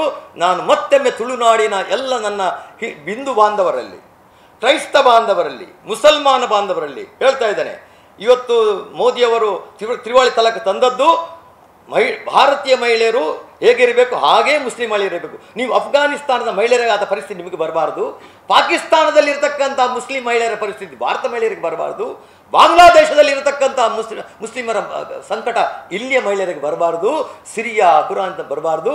ಭಾರತದ ಮಹಿಳೆಗೆ ಎಷ್ಟು ಸ್ವತಂತ್ರ ಇದೆಯೋ, ಭಾರತ ಮಹಿಳೆಗೆ ಎಂಥ ಗೌರವ ಇದೆಯೋ ಅಂಥ ಗೌರವ ಇಲ್ಲಿನ ಎಲ್ಲ ಮುಸಲ್ಮಾನ ಮಹಿಳೆಯರಿಗೆ ಸಿಗಬೇಕು ಅನ್ನುವಂತಹ ಒಂದು ಒಳ್ಳೆಯ ಉದ್ದೇಶದಿಂದ ಅದು ತ್ರಿವಳಿ ತಲಾಖ್ ತಂತಾರೆ ಹೊರತು ಮುಸ್ಲಿಂ ವಿರೋಧಿ ಅಲ್ಲ. ಮುಸ್ಲಿಂ ವಿರೋಧಿ ಆದರೆ ಸೌದಿ ಭಾರತ ಜೊತೆ ಇರುತ್ತಿರಲಿಲ್ಲ.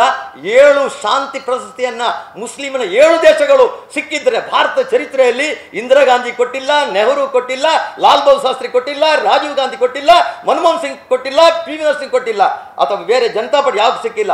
ಫಸ್ಟ್ ಟೈಮ್ ಇದೆ ಹಿಸ್ಟ್ರಿ 7 ಶಾಂತಿ ಪ್ರಶಸ್ತಿಗಳು ಮುಸಲ್ಮಾನರು ಕೊಟ್ಟಿದ್ರೆ ಅದು ನಿಮ್ಮೆಲ್ಲರ ಪ್ರಧಾನಿ ಮೋದಿಗೆ ಅಂತ ಈ ಸಂದರ್ಭದಲ್ಲಿ ಹೇಳುತ್ತಾ ನಮ್ಮ ತುಳುನಾಡಿನ ಎಲ್ಲ ಜನ ನಾಡಿದ್ದು 26 ಏಪ್ರಿಲ್ 26 ನಡೆದ ಚುನಾವಣೆ ತುಳುನಾಡಿನ ಮರ್ಯಾದೆಯ ಪ್ರಶ್ನೆ, ತುಳುನಾಡಿನ ಭವಿಷ್ಯದ ಪ್ರಶ್ನೆ. ಇಲ್ಲಿ ಯಾವ ಕಾಲಕ್ಕೂ SDPI ಮುಸ್ಲಿಂ ಲೀಗ್, ಇಲ್ಲಿ ಯಾವ ಕಾಲಕ್ಕೂ PFI ಮತ್ತೆ ಕಾಲಿಡಬಾರದು. ಇನ್ನು ಹಿಂದೂ ಮುಸ್ಲಿಂ ಗಲಾಟೆ ನಡೆಯಬಾರದು.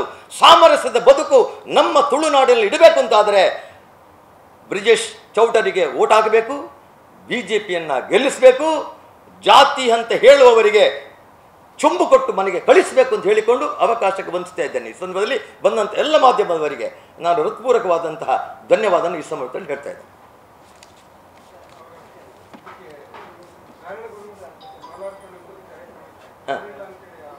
ಅಲ್ಲ ನೋಡಿ, ನಾರಾಯಣ ಗುರುಗಳ ಅವರು ಮೂರಕ್ಕೆ ನಾನು ಹೇಳಿದಿಲ್ಲ, ಉದಯ ಪೂಜಾರಿಯವರೇ ಸಲಹೆ ಮಾಡಿದ್ದು ಫಸ್ಟಿಗೆ. ಅವರನ್ನು ಕರೀಲಿಕ್ಕೆ ಇವರಿಗೆ ಸಿಕ್ಕಿದ್ದನ್ನು ನನಗೆ ಗೊತ್ತಿಲ್ಲ, ಯಾಕಂದ್ರೆ ನನಗೆ ಅವರು ಸಿಕ್ಕಿರಲಿಲ್ಲ. ಆಫೀಸ್ನಲ್ಲಿ ಯಾರು ಹೇಳ್ತಾರೆ ಗೊತ್ತಿಲ್ಲ. ಅವರು ಹೇಳಿದರು ಕುದ್ರೋಳಿಯ ದೇವಸ್ಥಾನಕ್ಕೆ ಹೇಳಿದರೆ ಅದೆಲ್ಲ ಆಗುತ್ತೆ ಅಂತ ಅವರ ಸಂದೇಶದಲ್ಲಿ ಇತ್ತು. ಅದಕ್ಕೆ ಸಾಯಿರಾಮರ ಹತ್ರ ನಾನು ಕೇಳಿದ್ದೇನೆ, ನಿಮಗೆ ಹೇಳಿದ್ದಾರೆ ಆದರೆ ಬಂಟ್ವಾಳ್ರೆ ನನಗೆ ಬರಲಿಕ್ಕೆ ಆಗೋದಿಲ್ಲ, ನನಗೆ ಹೆಚ್ಚಂದರೆ 1/4 ಗಂಟೆ ಅರ್ಧ ಗಂಟೆ ನಿಲ್ಬೋದು, ಪ್ರಧಾನಿ ಬರೆದಿದ್ರೆ ನಾವು 1 ಗಂಟೆ ಕಾಯಲೇಬೇಕು, ಅಲ್ಲಿ ನನಗೆ ನಿಲ್ಲಿಕ್ಕೆ ಆಗೋದಿಲ್ಲ ಅಂತ ಅವ್ರು ನನ್ನ ಹತ್ರ ಕ್ಷಮೆ ಕೇಳಿದ್ದಾರೆ. ನನಗೆ ಬರಲಿಕ್ಕೆ ಆಗೋದಿಲ್ಲ ಅಂತೇಳಿ ನೀವು ಬೇಕಾದ್ರೆ ಸಾಯಿರಾಮರ ಹತ್ರ ಹೇಳ್ತಾರೆ. ನಿಮ್ಮ ಚಿತ್ತರಂಜನ್ ಕಂಕನಾಡಿಯ ಗರಡಿಯವರಿಗೂ ಹೇಳಿದ್ದಾರೆ, ಅವರಿಗೆ ಆರೋಗ್ಯದ ಸಮಸ್ಯೆ ಇದ್ದ ಕಾರಣ ಅವರು ಬರಲಿಲ್ಲ ಅಷ್ಟೇ, ಅವರಿಗೂ ಹೇಳಿದ್ದಾರೆ. ಅದಕ್ಕೆ ಯಾರನ್ನು ಬಿಡುವ ಪ್ರಶ್ನೆ ಇಲ್ಲ. ಅವರು ಉದಯ ಪೂಜಾರಿ 100ಕ್ಕೆ 100 ಮೋದಿ ಅಭಿಮಾನಿ, ನಮ್ಮ ಜೊತೆಗೆ ಅವರು ಕೆಲಸ ಮಾಡ್ತಾ ಇದ್ದಾರೆ. ಅವರ ಒಳ್ಳೆಯ ಸಂಘಟಕ, ಇಡೀ ಜಿಲ್ಲೆಯಲ್ಲಿ ಅವರ ಸಂಘಟನೆ ಇದೆ. ಅವರಿಗೆ ನಾನು ನಮ್ಮ ಭಾರತೀಯ ಜನತಾ ಪಾರ್ಟಿಯ ಪರವಾಗಿ ಉದಯ ಪೂಜಾರಿಗೆ ಅವರಿಗೆ ನಾನು ಪ್ರಣಾಮಗಳನ್ನು ಸಲ್ಲಿಸ್ತೇನೆ. ಏನಾದರೂ ತಪ್ಪಾಗಿದೆ ಕ್ಷಮಿಸಂತಲೇ ಕೇಳ್ತೇನೆ ನಾನು, ಅದರೇನು ಪ್ರಶ್ನೆ ಇಲ್ಲ. ಈಸ್ ನಾಟ್ ಈ ಕಾಂಗ್ರೆಸ್. ಅವರು ಕಾಂಗ್ರೆಸ್ ತಪ್ಪಿ ಓಟ್ ಆಗೋದಿಲ್ಲ. ಅವ್ರಿಗೆ ಗೊತ್ತಿದೆ ಬಿಲ್ ಅವರು ಹಿಂದೂ ಅಂತ, ಅವರು ಹಿಂದೂ ಹಿಂದೂ ಆದಂಥ ಬಿಲ್ 100% 100% ಕಾಂಗ್ರೆಸ್ ಓಟ್ಕೊಳ್ಳಿ. ಯಾಕೆ ಅವ್ರಿಗೆ ಗೊತ್ತಿದೆ, ಕಾಂಗ್ರೆಸ್ ಬಂದರೆ ರಾಮನಿಗೆ ಬಾಗಿಲಾಗಬೇಕು, ಕೃಷ್ಣನ ದೇವಸ್ಥಾನಕ್ಕೆ ಬಾಗಿಲಾಗಬೇಕು, ಸನಾತನ ಧರ್ಮವನ್ನು ಬಿಡು. ಅದು ಬಿಡ್ತಾರಾ? ಇದು ಕೋಟಿ ಚೆನ್ನವರ ವಂಶ, ಇದು ಚಂದಗಿರಿ ವಂಶದ ಬಿಲ್ಲವರಲ್ಲ. ಇಲ್ಲಿರುವವರು ಕೋಟಿ ಚೆನ್ನ ವಂಶಸ್ಥರು. ಇದು ನಿಮ್ಗೆ ಗೊತ್ತಿರಲಿ. ಧನ್ಯವಾದಗಳು.